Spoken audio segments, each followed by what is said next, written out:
Hello everyone and welcome back to a new video on the channel. Now in this video we have something a bit different for you. Going to be using a compound interest calculator today.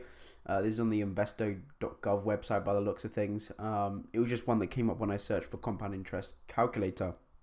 But yeah, today we're going to be doing something a bit different and we're going to be talking about retirement. Now, if you're watching this from the US or another country, this is essentially, we call it a Sipp over here, a self-invested pension, which essentially is just a long-term pension account which you can invest as much money as you like to every single year. You get tax relief on it, which I'm not going to go too in-depth into the tax relief and the bonuses you get because I'm not, 100% sure on the details. However, you do get some tax relief and benefits for opening a Sipp. However, in the UK, you're able to start withdrawing from your self-invested pension account when you are 58 years old. Now, I am currently 21 here in the UK. So these numbers apply to me. You may be at a much different stage of your life. You may be older, you may be younger. If you're younger, great. If you're older, great. If you're getting into investing at whatever age, you're doing yourself a favor for the long term. So you can start withdrawing from your self-invested pension account from when you're 58 years old or above in the UK. So today what we're going to do is I'm going to show you how much you can contribute to your Sipp to retire a millionaire here in the UK with just one pension account. Now, just to mention, I also, if you're new to the channel, I have an ISA account which I max out every single year, stocks and shares ISA. I also have a general investing account which I'm actually about to do a £60,000 deposit into my general investment account. And also I do cryptocurrency and a bunch of other stuff. I also own a business here in the UK. So there's a lot of other things that I have going on. However, for investments and for the Sipp, this is just another sort of piece to the pie that I'm adding to my portfolio for when I want to retire later on in life. So thinking about this now, I think is going to do myself a great favor in the future. So I have chose free trade for my Sipp. I just wanted to diversify in terms of UIs and in terms of brokerages. So I am using free trade for my self-invested pension account. Now I will say you do need to open a free trade plus account, which is £9.99 a month. However, free trade actually offer, I believe it's like, it's a percentage on up to £4,000 of cash sat in your free trade account. So if you have £4,000 in your cash on free trade, you get interest paid on that, which is paid monthly, which essentially covers your free trade plus subscription. So with that being said, let's jump into my Sipp. Now you can see I only have £374 in here. I only just started investing in it this month.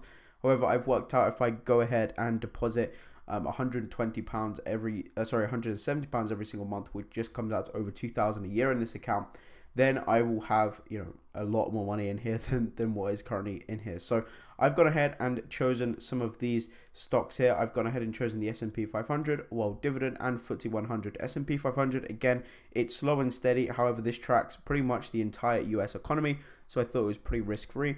Same with the FTSE 100. This tracks pretty much the top 100 companies in the UK, and World Dividend gives you a nice dividend yield. If we go into here, it gives you a dividend yield of 3.42%. However, they are down quite, they're actually up this year. So, I mean, that's up about 6% if you include dividends, almost 7% there. So, yeah, World Dividend, S&P 500, and then the FTSE 100. Now, the S&P 500 does pay a dividend as well. Some of the companies in there, which it doesn't show because it's so varied, because, they have to calculate dividends for 500 companies, right? However, the FTSE 100 does pay a 5% dividend yield as well. So let's go ahead and take a look. So I've picked a funds really that track a lot of the world's companies, plus World Dividend, which tracks the highest dividend paying companies in the world as well. So let's go ahead and show you what this will add up to. So I have £374 in here, which I just started with the other day. Now, of course, I could deposit a much bigger sum of £170 a month in here. However, because I don't have access to these funds until I'm 58, it's just something that doesn't really affect me too much. It doesn't affect me at all, actually, if I invest £170 a month. I barely notice that. But then when I'm 58, it will add up very nicely. So £170 a month, and we're going to be doing this for 37 years until I can start pulling out. Average interest rate, let's put 12%, because if we look at the stock market, anywhere from 8 to 10% a year, plus you've got dividends, so 12% is pretty conservative there, I believe. And yeah, we're going to be doing this. We're going to be compounding that monthly because we're going to be adding 170 monthly as well. So if we go ahead and calculate this, you can see just from starting with my initial £374, adding 170 each month in 37 years with a 12% interest rate with compounded investments, we are going to have £1.4 million. I know it says dollars, but this is a worked out in pounds. 1.4 million in this account by the time I am 58 years old. Now, if you aren't aware, there is a 4% rule. Okay, there's a 4% rule here that's pretty well known in the investing community, which means you want to get to a point, if you want to retire off of your investments, to live off of 4% of the annual interest. So for example, if you're going to get 12% a year, live off 4% of that, and then 8% of that continues to compound, which means you're able to then, let's see, for example, if you've got 1.4 million here, which is a lot of freaking money, but when I'm 58 years old, I should have that, and then we're contributing nothing to that.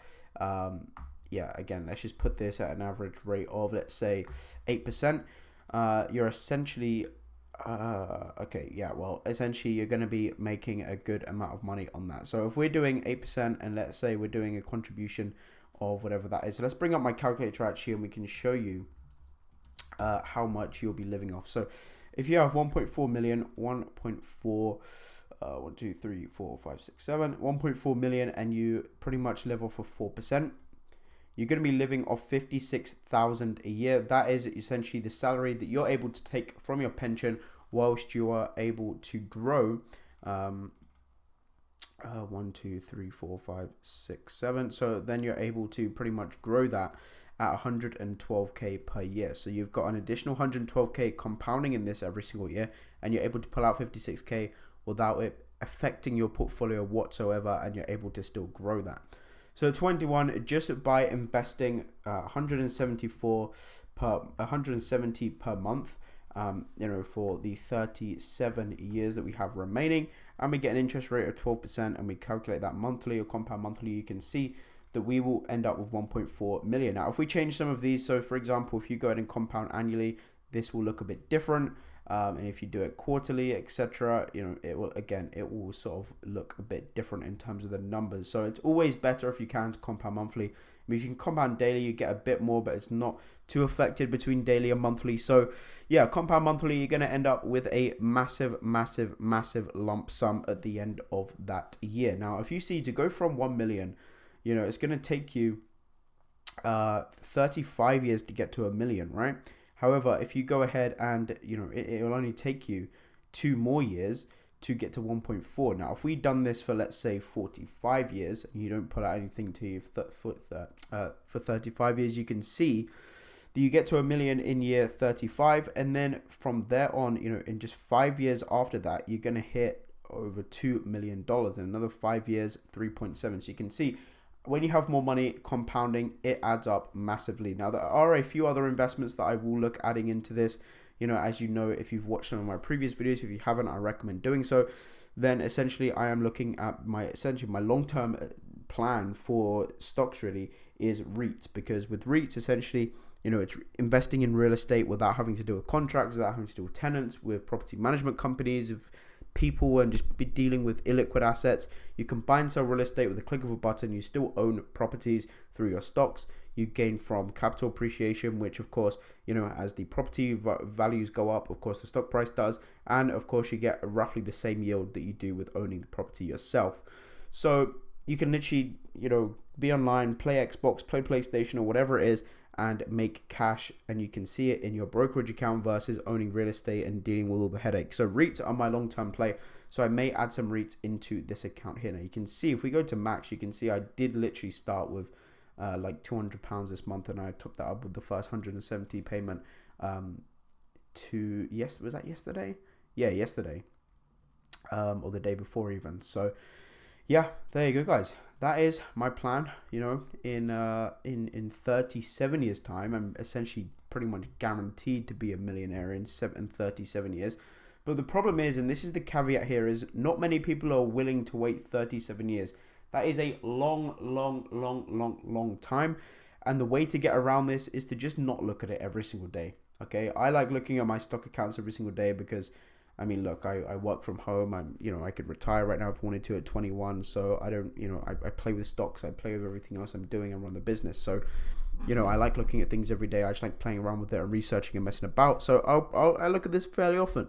But you should, for most people, if you're working a job, put whatever you can afford to put in here. Now, I am fully aware that 170 a month is not accessible to some people.